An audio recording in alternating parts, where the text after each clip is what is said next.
Hello dear students. तो आज की इस क्लास में हम लोग डिस्कस करने जा रहे हैं एक बहुत ही प्यारा जो है चैप्टर है वो आपके मॉडर्न जो शॉर्ट स्टोरीज पढ़नी है। ठीक है,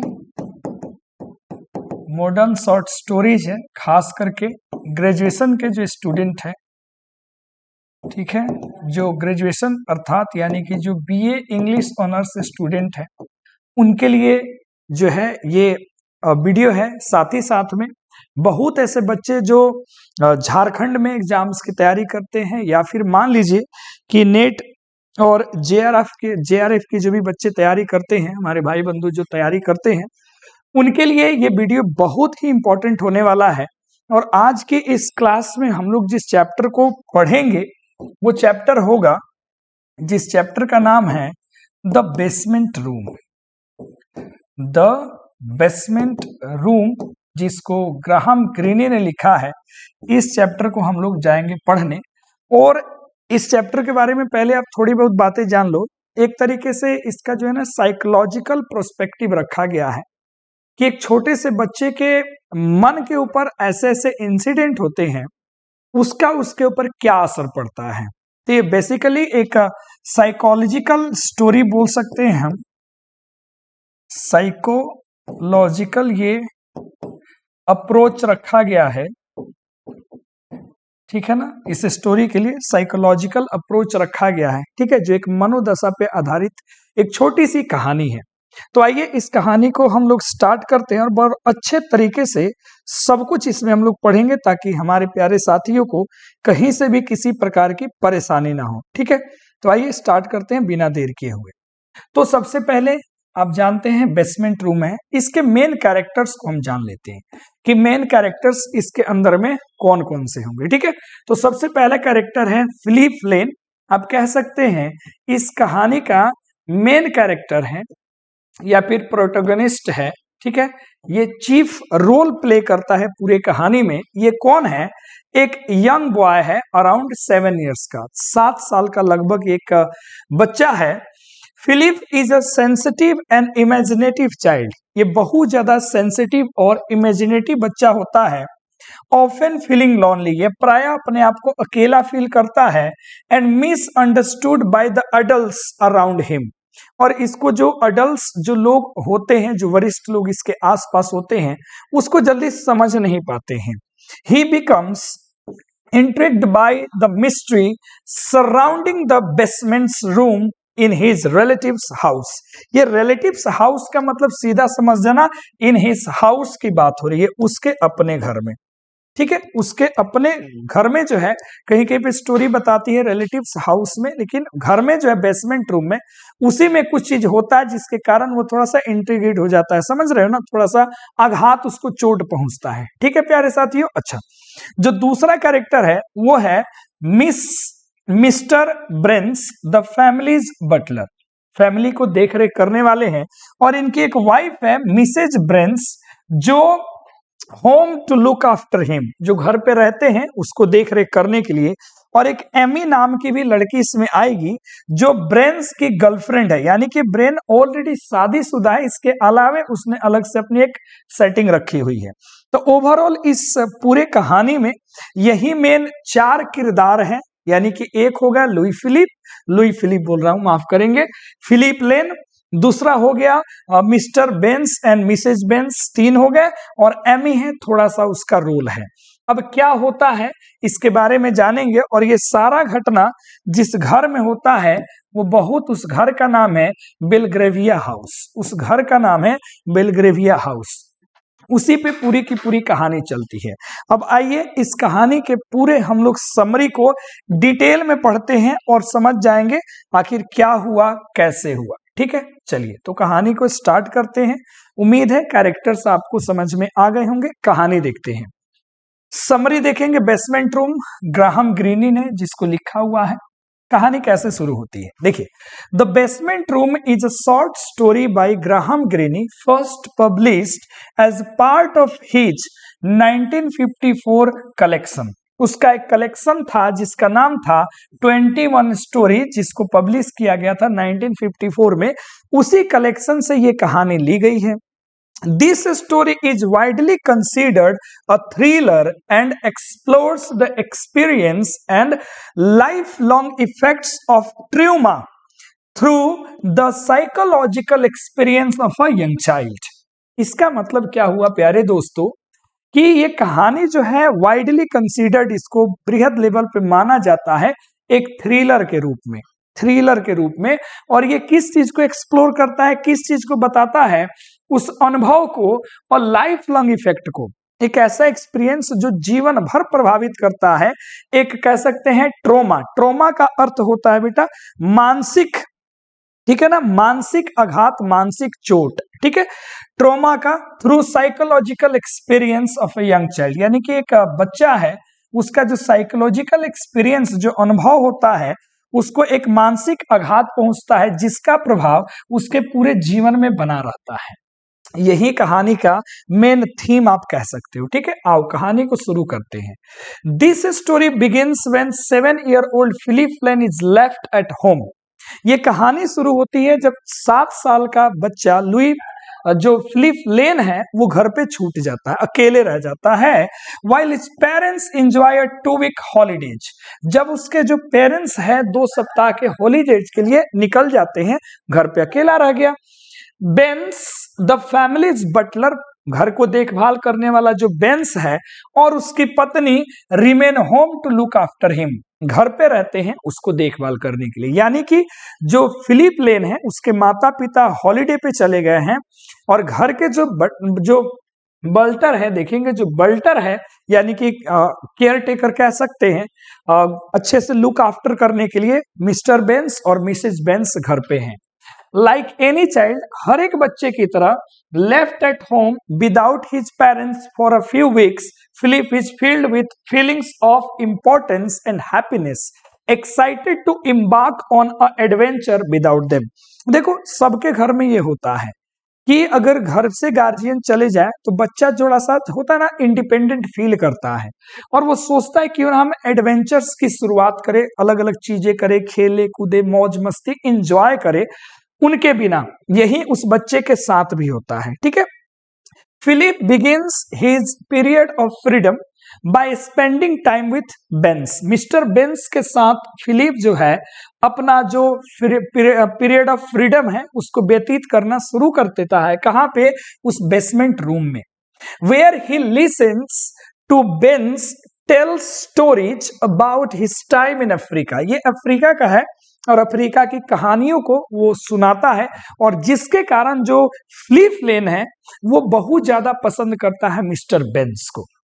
He loves Ben's stories and often imagines how nice life would be if it were just Ben's and him living in the house। और imagine, चूंकि imaginative child है, वो imagine करता है कितना मजा आता यदि घर में मैं और केवल बेंस होते, दोनों होते घर में, उसकी वो कहानियां सुनता, मजे लेता, ये सारी चीजें। As he views, जैसे वो देखता है, the strict Mrs. Benz as something from a nightmare, एक डरावने सपने की तरह वो देखता है किसको? मिसेज बेंस को, जो बड़ा स्ट्रिक्ट रहती है। यानी कि जो बेन है, जो बेंस है भैया, जो मिस्टर बेंस है, ये थोड़ा सा काइंडली बिहेव करते हैं, बच्चा को प्यार करते हैं, और जो भी बच्चे को प्यार करते हैं उनसे बच्चा थोड़ा सा क्लोज हो ही जाता है। लेकिन यही अपोजिट होती है नेचर की मिसेज बेंस। आगे जरा सुनिए। ओवर डिनर, रात में जब डिनर हो जाता है, फिलिप कहता है कि बेंस को कि मुझे बाहर ले चलो टहलाने के लिए, लेकिन Mrs Baines will not let them go. जो उसकी पत्नी है मिसेज बेंस, वो कहती है कि हम तो जाने नहीं देंगे। सी थ्रेटन्स, वो थ्रेटन करती है, डराती है कि पनिश कर देगी फिलिप को कोई ना कोई पनिशमेंट दे देगी। वो रिस्पॉन्ड बाय सेइंग, वो रिस्पॉन्ड करता है कि वो उसको नापसंद करता है, वो उससे नफरत करता है, ठीक है। ये जैसे उसको डराती है कि अगर तुम बाहर गए तो तुम्हें हम कुछ ना कुछ पनिशमेंट देंगे, तो फिलिप लेन कहता है कि मैं आपको पसंद नहीं करता हूं। Then left the basement room where they are having dinner and goes outside. अब ये जो है फिलिप लेन और मिस्टर बेंस छोड़ देते हैं बेसमेंट रूम को और बाहर चले जाते हैं घूमने। अब होता क्या है, अलोंग हिज वॉक होम, और जैसे ही वो टहलते रहते हैं Philip happens to see Baines through a shop window, एक दुकान की खिड़की से देखता है, नोटिस करता है कि his beloved butler is accompanied by a woman Philip assumes as she as is his niece. कहने का मतलब है जब वो घर के तरफ आ रहा होता है तो फिलिप वहां पे क्या देखता है, फिलिप देखता है कि मिस्टर बेंस जो है एक महिला के साथ में एक दुकान पे बैठ के केक वगैरह खा रहे हैं। तो ऐसा उसको बेंस बताया रहता है कि उसकी कोई नीज है, उसकी कोई भतीजी या भांजी है। तो फिलिप को लगता है बच्चा है 7 साल का, क्या समझेगा कि वो तो उसकी है, गर्लफ्रेंड है।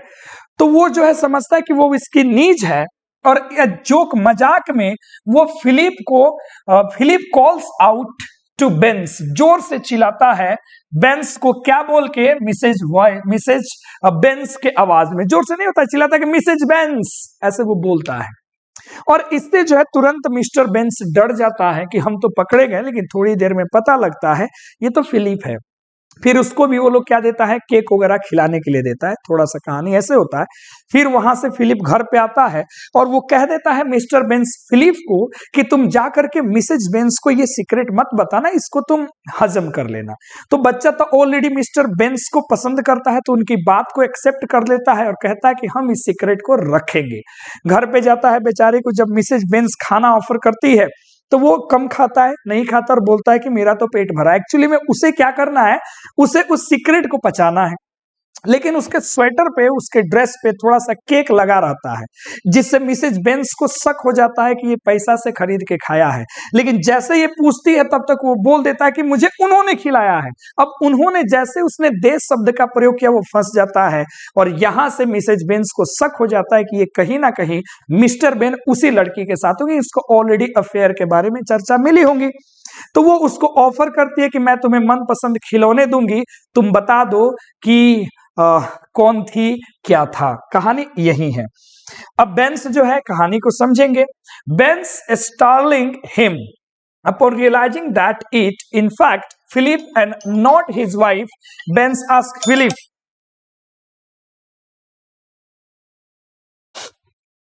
एक सेकेंड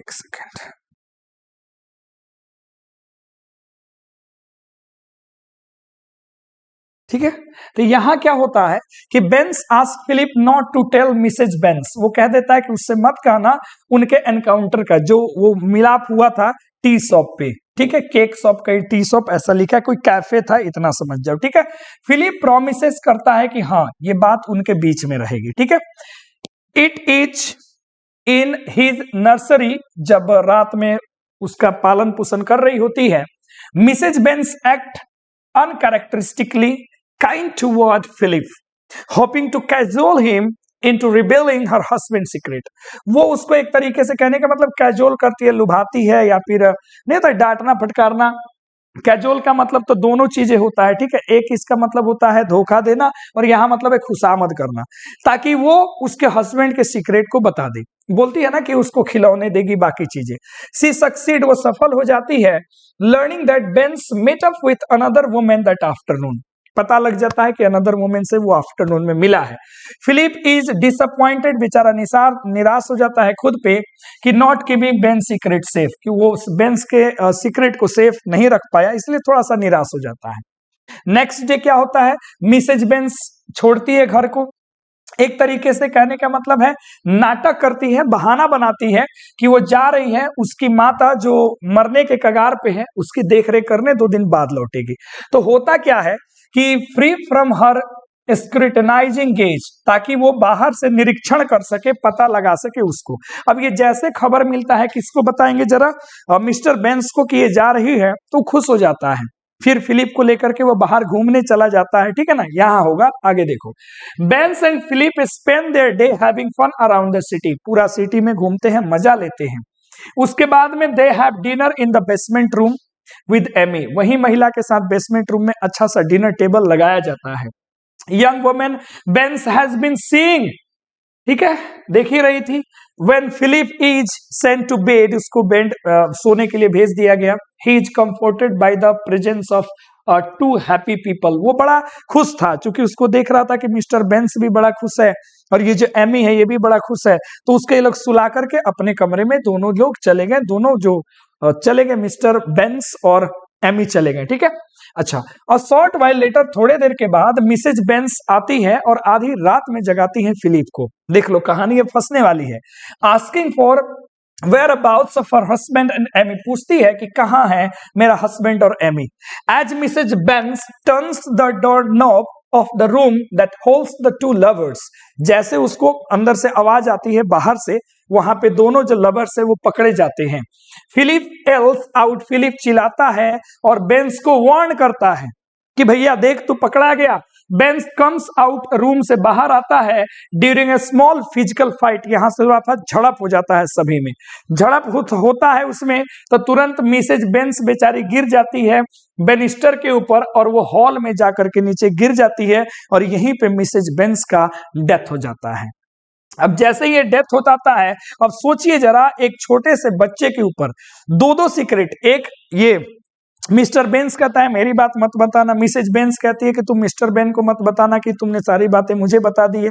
इसके बाद में ये अचानक जो इमीडिएट इंसिडेंट्स होते हैं जिसमें झगड़ा होता है, फिजिकल वायलेंस होता है और मिसेज बेंस का डेथ हो जाता है, सोचिए एक 7 साल के बच्चे के मनोदशा के ऊपर क्या पड़ा होगा असर।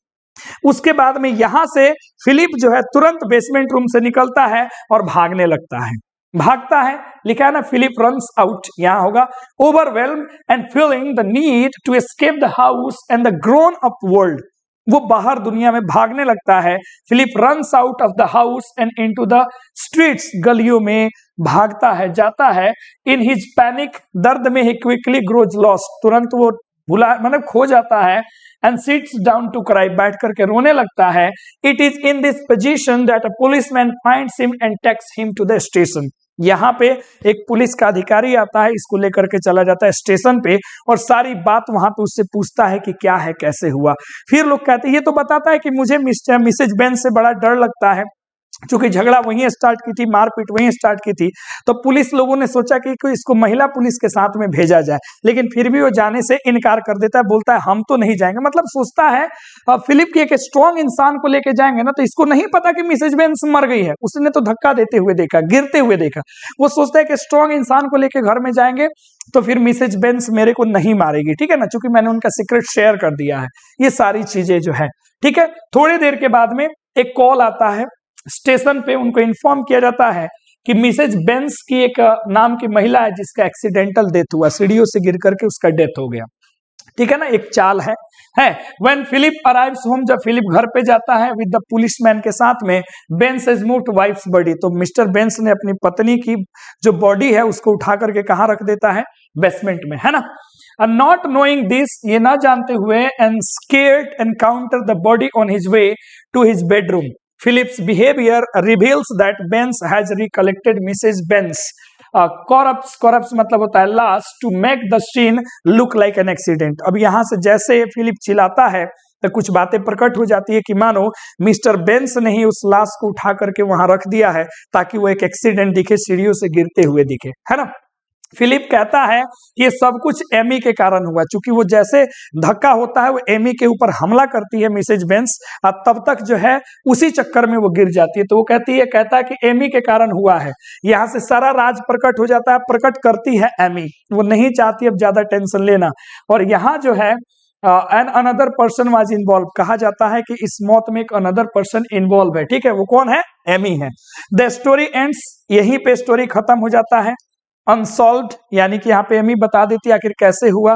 विद 67 years ओल्ड फिलिप, अब फिलिप जो है जो कहानी सुना रहा है 67 साल का हो गया है, स्टिल आज भी एक्सपीरियंस करता है उसी ट्रूमा को, उसी मनोदशा को। ही इकोज, वो चिल्लाता है पुलिस ऑफिसर्स के शब्दों को एमी के बारे में कि पूछिए वो कौन है, पूछिए वो कौन है, पूछिए वो कौन है। और इसी के साथ प्यारे साथियों ये पूरा का पूरा बेसमेंट रूम का स्टोरी समाप्त हो जाता है। तो उम्मीद है कि आप सभी को ये अच्छे से समझ में आया होगा।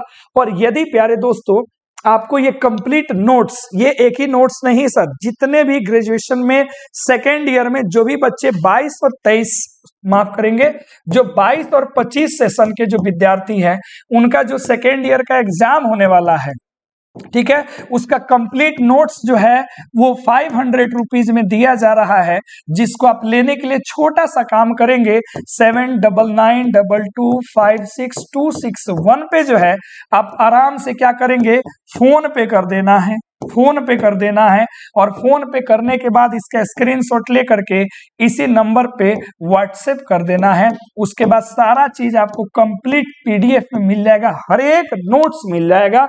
यूट्यूब पे मैं केवल समरी सुनाऊंगा, लेकिन इससे रिलेटेड जो क्वेश्चंस एग्जाम में आते हैं ना प्यारे साथियों, वो पीडीएफ के द्वारा ही आपसे सॉल्व हो पाएगा। तो थैंक यू वेरी मच, फिर मिलते हैं अगले किसी शानदार वीडियो में। तब तक नए होंगे सब्सक्राइब जरूर कर लेना, लाइक करना, कमेंट करके बताना कि कैसा लगा मेरा ये स्टोरी टेलिंग, ये summary telling style. Thank you.